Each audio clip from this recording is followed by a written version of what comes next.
नाराए रिसालत, नाराए हैदरी। अल्लाहु अकबर ला इलाहा इल्लल्लाह वल्लाहु अकबर वलिल्लाहिल हम्द। अऊज़ु बिल्लाहि मिनश शैतानिर रजीम। बिस्मिल्लाहिर रहमानिर रहीम। इक़्तरबतिस साअतु वन्शक़्क़ल क़मर। सदक़ल्लाहु मौलानाल अज़ीम। वइज़ा क़रअतल क़ुरआन जअलना बैनक व बैनल लज़ीना ला युमिनून बिल आखिरति हिजाबम मस्तूरा। सदक़ल्लाहु मौलानाल अज़ीम। अस्सलातु वस्सलामु अलैका या सय्यदी या रसूल अल्लाह। अस्सलातु वस्सलामु अलैका या सय्यदी या हबीब अल्लाह। अस्सलातु वस्सलामु अलैका या सय्यदी या शफ़ीअल मुज़निबीन व अला आलिका व अस्हाबिका या सय्यदी या रहमतल लिल आलमीन। काबिल साद इज़्ज़त लायक़ साद तकरीम इज़्ज़त में आप आली मर्तबत आली मकाम आज की इस बज़्म मोहब्बत, बज़्म इश्क़ व प्यार, बज़्म मिलाद में तशरीफ़ फरमा तमाम तर आली मर्तबत आली मकाम सादात किराम, बिलखुसूस क़िबला शाह साहब मुर्शिद करीम के शहज़ादगान और तमाम तर उलमा किराम, मेहमानान गिरामी क़दर। मैं बहुत तेज़ी के साथ अपने उन्वान को बस पढ़कर आपको सुनाना चाहूँगा, सिर्फ़ इसलिए कि क़िबला शाह के पास जब यहाँ हाज़िर खिदमत होता हूँ तो आपका एक रूहानी तसर्रुफ़ है, रोब और दबदबा मुझ पर तो बहुत ही ज़्यादा तारी हो जाता है। गुफ्तगू वैसे जैसे कि भूलना शुरू हो जाती है।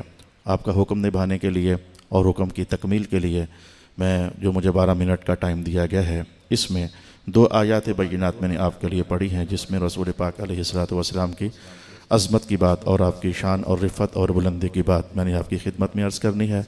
इस जुमातुल मुबारक को वो दरस कुरान जो आज से 22-23 साल पहले क़िबला शाह जी ने बिस्मिल्लाह पढ़ी थी, अल्हम्दुलिल्लाहि रब्बिल आलमीन से आपने वो हमारा काम शुरू किया था गुजर खान में। 27वां सिपारा सूरह क़मर हमारी शुरू हुई इस जुमातुल मुबारक को, बल्कि इससे पिछले जुमातुल मुबारक को हमने इस आयत पर गुफ्तगू सीखी थी, इक़्तरबतिस साअ, क़यामत करीब हो गई। इस बार हमने यह जाना कि वन्शक़्क़ल क़मर, और चाँद टूट गया। रसूल पाक अलैहिस्सलातु वस्सलाम का बहुत अज़ीम शान मौजज़ा है चाँद का टूट जाना। अब्दुल्लाह इब्न अब्बास, जनाब अनस और दीगर कई असहाब ऐसे हैं कि जिन्होंने इस रिवायत को नकल फरमाया। क्योंकि मुझे कम वक्त में अपनी बात पूरी करनी है, सबसे तफसीली रिवायत किसने नकल फरमाई? अल्लामा अहमद खरपूती ने। अल्लामा अहमद खरपूती फरमाते हैं कि ये शक़्क़े कमर का वाक़या पेश कैसे आया था, पीछे क्या पस मंज़र और क्या माजरा चल रहा था। आप फरमाते हैं कि जो अबू जहल है ये कमाल दर्जे का बदतमीज़ इंसान था, इससे ज़्यादा बदतमीज़ी शायद किसी और के हिस्से में नहीं आई थी। रसूलुल्लाह अलैहिस्सलातु वस्सलाम के साथ बदतमीज़ी निभाने में, दुश्मनी निभाने में सर फहरिस्त दर्जे के काफिरों में ये एक था। ख़ुद इसकी जो सलाहियत थी रसूल दुश्मनी में, वो तो लगाया ही करता था। यह कभी जाता होता था मदीने, और मदीना में जाकर यहूदियों से मुलाकात करता और कहता कि आप अहले किताब हो, अल्लाह ताला की तरफ से जो किताब उतरी आप उसका इल्म जानने वाले हो, नबी क्या होता है नबी क्या नहीं होता, नबियों की अलामत पहचान आप खूब जानने वाले हो, हमें कुछ गुर बताएं, हमें कुछ करतब बताएं, जाके वापस आकर हम मोहम्मद मुस्तफ़ा से सवाल करें। और इसलिए सवाल ना करें कि हम उनको नबी तस्लीम कर लें, ताकि हम उनको गिरा सकें। हमें ऐसी मुश्किल बातें बताओ ताकि हम उनसे पूछें और हम उनको गिरा सकें। तो कुछ बातें पूछ कर आता, सवाल करता, जनाब रसूल पाक अलैहिस्सलाम जवाब दे देते, कहता वो काम तो हुआ नहीं है। फिर कोई मौका डालकर चला जाता मदीना और फिर कुछ पूछ कर आता, सवालात करता, काम इसका फिर ना होता। अच्छा, जैसे मक्का जाता होता था, मदीना जाता होता था, ऐसे ही इसका यमन के इलाके में एक यार था जिसको हबीब कहा जाता था, और यमन की निस्बत से उसे हबीब यमनी कहा जाता था। अल्लामा खरपूती कहते हैं कि जब ये यमन जाता अबू जहल तो वो इसका मेज़बान होता, और हबीब जब मक्का आता तो अबू जहल उसका मेज़बान होता। तो इस बार अब अबू जहल गया उधर यमन, तो हबीब से कहने लगा कि मैंने बड़े हीले किए हैं, मैंने बड़े करतब किए हैं मोहम्मद को गिराने के, लेकिन मेरी हर मक्कारी फेल हो जाती है, मेरी हर वो तकरीब कारी वो कामयाब नहीं होती, दावत रोक नहीं पा रहा हूँ, चिराग की रोशनियाँ समेट नहीं सक रहा हूँ, हर आने वाले दिल में दिल करीब होते चले जा रहे हैं, और इनका हल्का मोहब्बत, हल्का आशिका, हल्का गुलामा बढ़ता चला जा रहा है। हबीब यार तुझे मैं बड़ा सियाना समझता हूँ, दाना आदमी समझता हूँ, कहीं तू मेरी मदद करे तो मेरा काम हो जाता है। उसने कहा क्या? नाऊज़ु बिल्लाहिल अज़ीज़, इसने कहा हुजूर को गिराना है और इनको नाऊज़ु बिल्लाहि झूठा करार देना। आप कहीं आ जा यार, मेहरबानी कर और मेरे इस सफ़र में मेरे साथ चल। हबीब ने कहा अच्छा मैं तू जा, तो मैं इंशाअल्लाह अज़ीज़ किधर मैं आऊँगा, मैं तेरे पास आऊँगा, मेरा वादा, मैं आऊँगा तेरे पास। अबू जहल इधर आ गया और हबीब यमनी ने कुछ वक़्त डाला तो सफ़र तय कर दिया, मक्का आ पहुँचा।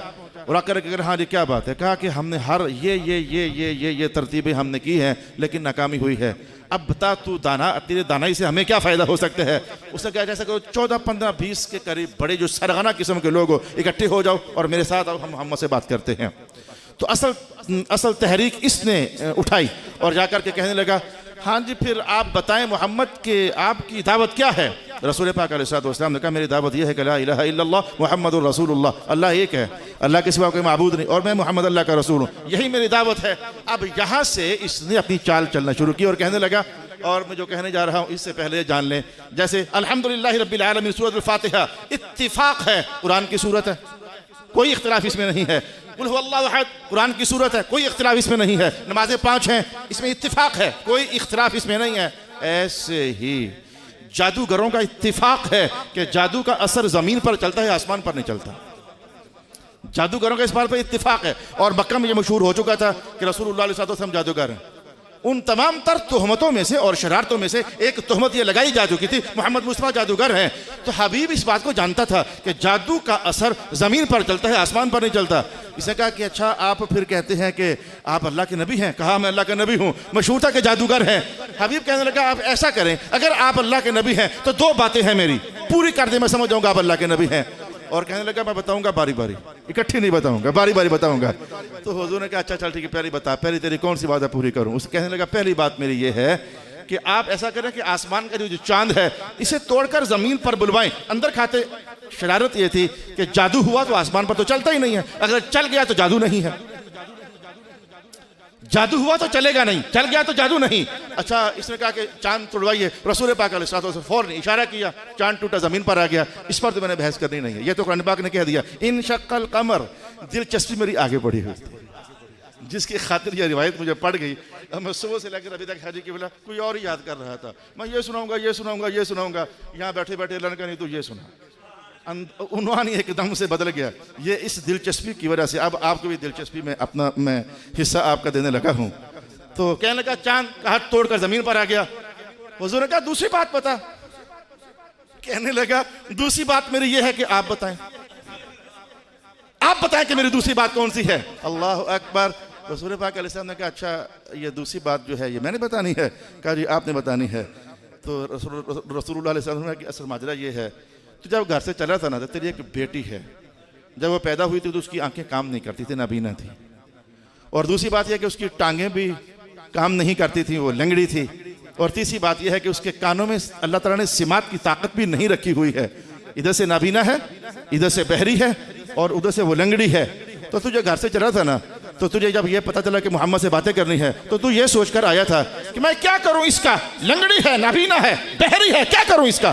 तो तू यार ये फैसला अपने दिल में सोचकर आया, आज जाकर बात करेंगे, या शिफा मिल जाए या मर जाए, 2 में से एक काम हो जाए बस, या मर जाए या शिफा। और जनाब रसूलुल्लाह अलैहि वसल्लम ने जब यहाँ तक बात की तो हबीब के चेहरे पर एक खुशी का एहसास आया कि जो मैंने पहले कहा था काम वो भी पूरा कर दिया। लग गया मुझे पता कि ये नबी हैं, जादूगर नहीं है। जादूगर होते तो आसमान पर इनका असर जाहिर ना होता। और दूसरा मैंने पूछा कि मेरी बात कौन सी है दूसरी जो मैंने आपसे पूछनी थी, हुजूर ने वो भी बता दी। अब रसूलुल्लाह अलैहि वसल्लम ने बात आगे बढ़ाई और बात आगे बढ़ाते हुए कहा देख तू ये सोचकर आया था या मौत मिल जाए या शिफा मिल जाए।